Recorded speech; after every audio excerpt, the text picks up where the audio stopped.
Baik, bismillahirrahmanirrahim. Assalamualaikum warahmatullahi wabarakatuh. Perkenalkan, nama saya Muhammad Rian Fahreza dengan NIM 02210370311118.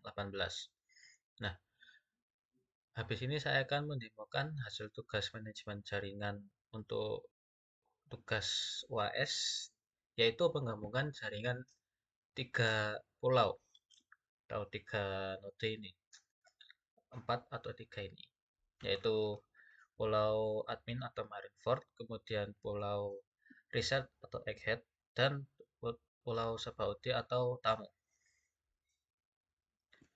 Nah, saya menggabungkan ketiga router ini dengan satu router, yaitu di sini Grand Line atau ISP sebagai router pusat yang menghubungkan ketiga pulau ke internet melalui IP 1.1.1.1/30.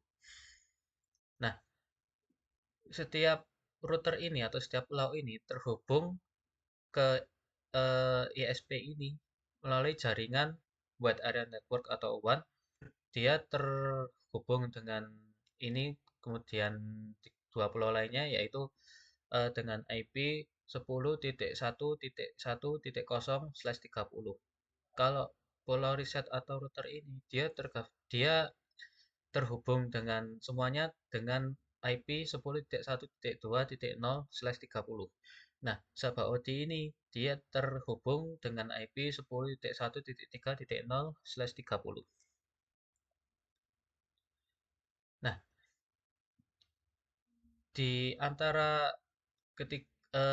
keempat router ini sudah saling terhubung dan terintegrasi dengan menggunakan OSPF area kosong atau backbone.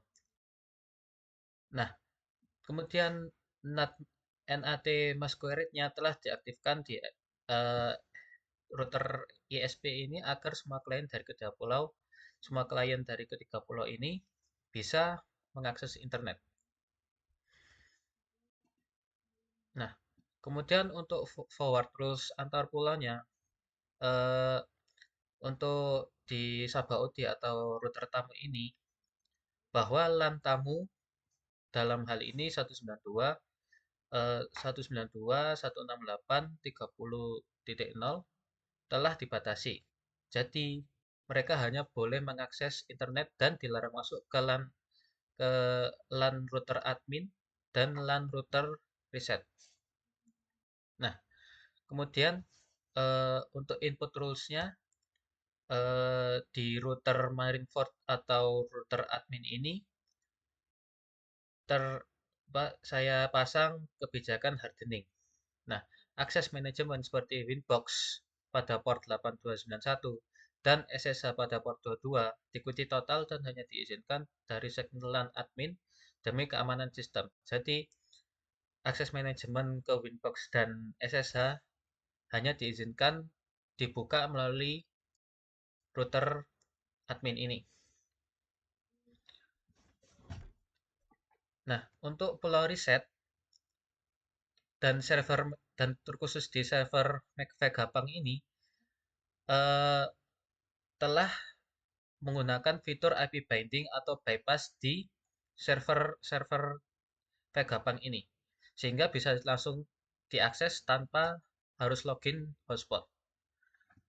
Nah, kemudian eh, DNS DNS masing-masing yaitu egghead.lab untuk riset dan sabaodinet.com untuk tamu. Nah, kemudian untuk pembatasan bandwidth-nya secara masing-masing yaitu untuk router admin 8 Mbps untuk download dan 4 Mbps untuk upload. Untuk router reset dia ada di angka 10 Mbps untuk download dan 5 Mbps untuk upload. Sedangkan di Sabaody dia di angka 3 Mbps untuk download dan 1 Mbps untuk upload. Nah, kemudian untuk fitur lanjutannya yaitu VPN dan proxy. Eh,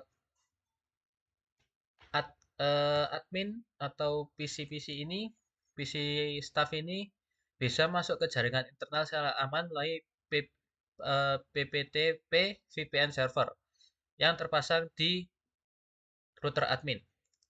Nah, kemudian untuk web proxy-nya, eh, menggunakan itu tadi proxy untuk berfungsi kontrol konten. Nah, web proxy akan memblokir domain tertentu khusus untuk pengguna di pulau tamu agar pengguna internet bisa lebih terkontrol. Jadi di router ISP ini digunakan web proxy agar ruang tamu ini tidak bisa mengakses beberapa situs tertentu seperti Mikrotik atau Linux. Nah, demikian penjelasan saya untuk UAS, tugas UAS manajemen jaringan ini kurang lebihnya mohon maaf. Wassalamualaikum warahmatullahi wabarakatuh.